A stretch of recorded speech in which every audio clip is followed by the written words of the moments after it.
So hey everyone, in this video we will see how to add Frigidaire ice maker says add water, float sensor clean and pump prime. So fix one is hard power reset.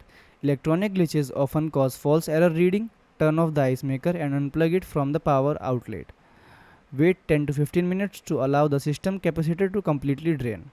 Plug the unit back in, power it on and see if the error clears. Second fix is check and clean the float switch. Check the water reservoir for a small plastic float or water level sensor. Gently tap or wiggle the float sensor to ensure it is not stuck. Ensure the float sensor can bob freely in the water. If minerals or disclear residue is present, clean the sensor and float housing. Use a soft cloth and warm soapy water for cleaning. Third fix is inspect the water line or filter. Ensure the refrigerator water valve is fully turned on. Inspect the water line behind the fridge for kinks or freezing.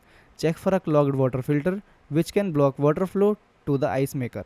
Replace the water filter every 6 months to maintain water pressure. So thanks for watching.